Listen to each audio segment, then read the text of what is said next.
Welcome to Algorithmic Arguments. I'm your host, the Orchestrator.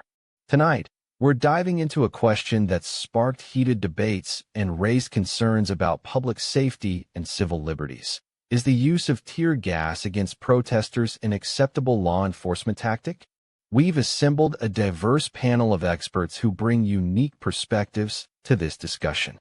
Detective Maria Rook Castillo has spent years on the front lines of law enforcement, while Imam Khalid Hassan brings insight into the impact of such tactics on community relationships. Ms. Patricia and Ms. Pat Ogilvie will examine the psychological effects of tear gas on protesters, and Earl, 18-wheeler, Pruitt offers a philosophical take on individual rights and public order.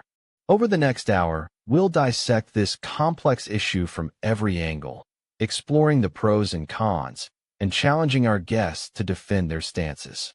Let's get started. The conversation begins now. I've seen firsthand how quickly a peaceful protest can escalate into chaos. Tear gas might seem like an easy solution, but in my experience, it often inflames situations. The data's mixed. Some studies show it disperses crowds short-term, but others indicate it causes more harm than good. In LA, we've had instances where people got seriously hurt or even died after being exposed to tear gas and then trampled or crushed in the ensuing panic. I'd say it's a tactic of last resort, if that. The question is, are there better ways to handle crowds without causing unnecessary harm? We need to weigh the risks and benefits carefully, considering both officer safety and public well-being. In my book, de-escalation techniques should always come first, tear gas only when absolutely necessary to prevent imminent danger. Let's unpack that notion. I think we need to examine the context in which tear gas is deployed and weigh it against the potential for harm, particularly to vulnerable populations like children, the elderly, and those with pre-existing medical conditions. The data on tear gas use shows a disproportionate impact on communities of color, too. As Shakespeare wrote, "To thine own self be true," we must consider whether our actions align with our values of justice and equality. Does the potential for crowd control justify the risk of long-term health effects, not to mention the chilling effect on free speech? I don't think it's a simple yes or no answer, but rather a nuanced discussion about proportionality and alternatives. Show me evidence that de-escalation techniques aren't available or effective before we resort to chemical agents. Ms. Pat's reference to Shakespeare seems tangential. Let's focus on evidence-based discussion. In our tradition, we are taught to prioritize compassion and mercy in all interactions, including those with individuals who may be challenging authority.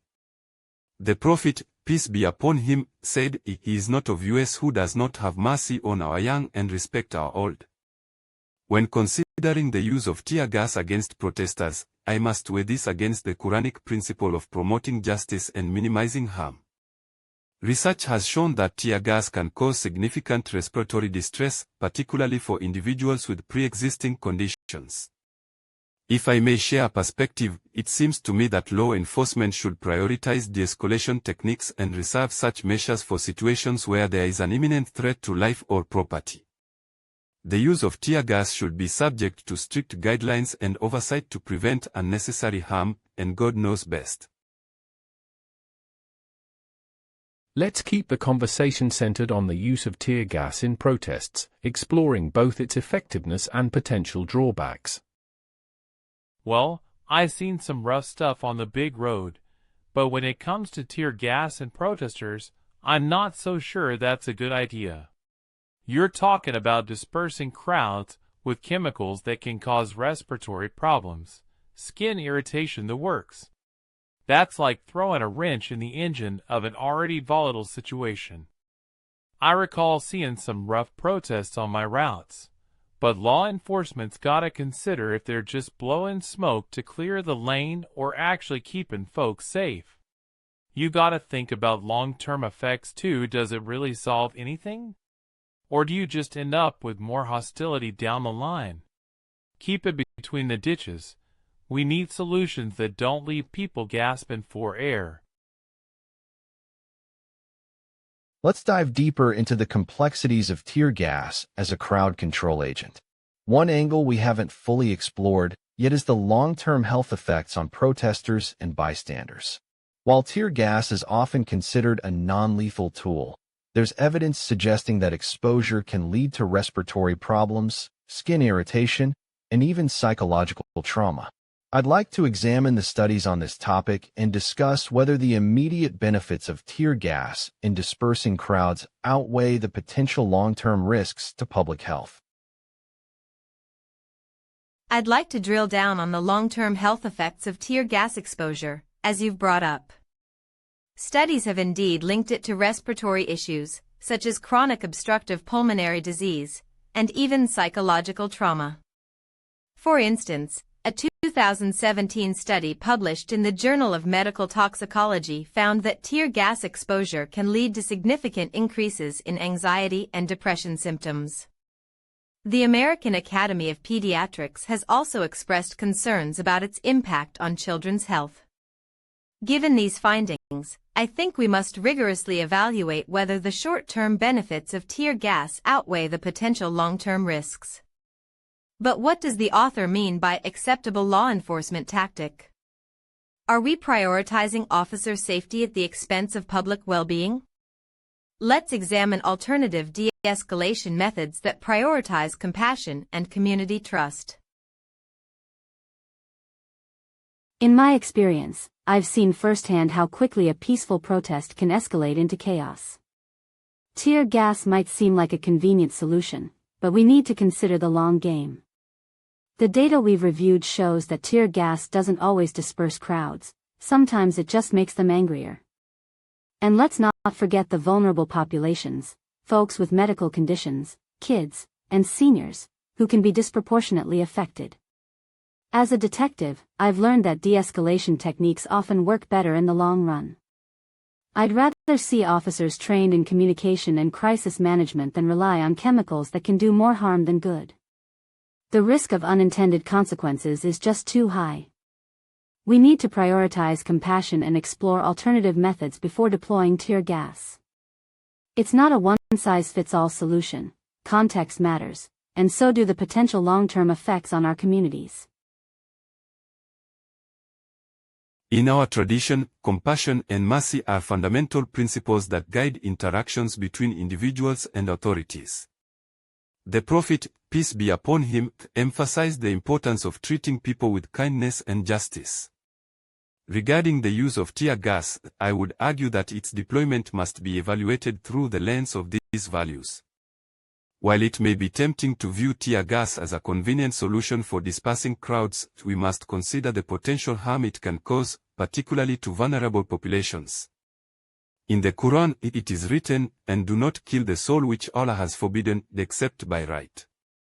This verse reminds us that the preservation of life and well-being is a sacred trust.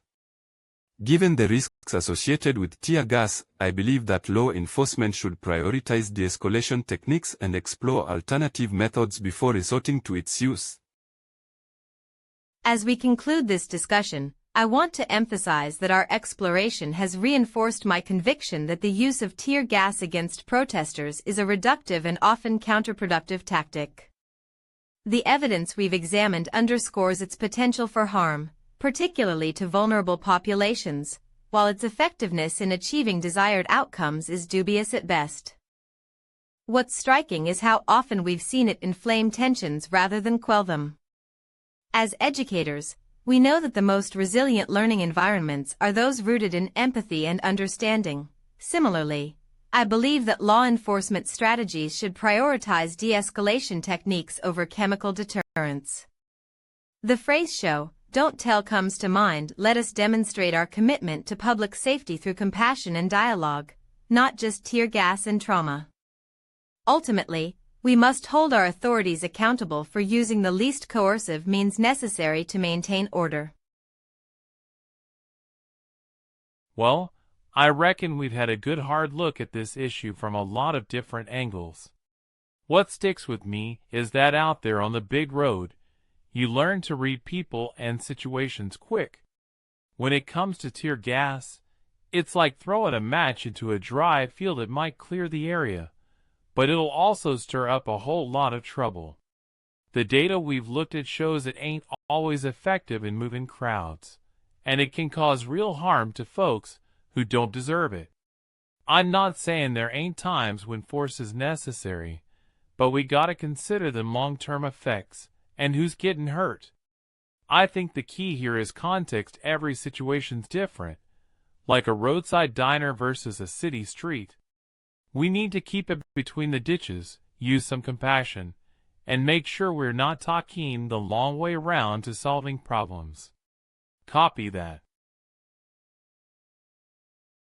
As we wrap up this episode of Algorithmic Arguments, let's distill the most compelling moments from our collaboration. Detective Maria Rook Castillo's points on the nuanced application of force and Imam Khalid Hassan's emphasis on community trust were particularly insightful. The debate highlighted that while tear gas can be an effective dispersal tool, its use raises significant concerns about proportionality and safety. Detective Castillo takes the top score with her rigorous examination of protocol versus outcomes. Her argument that proper training and situational awareness are crucial in minimizing harm resonated strongly. I want to thank our panelists for their thoughtful contributions. Ms. Pat's sociological perspective, Earl's boots-on-the-ground insights, Imam Khalid's call for empathy, and Detective Castillo's dedication to procedure. To our audience, we appreciate your engagement. If you found this discussion as thought-provoking as I did, be sure to like the video, subscribe to Algorithmic Arguments, and hit that notification bell. We've got more complex conversations on the way. Until next time, keep questioning, stay informed, and let's keep the dialogue going.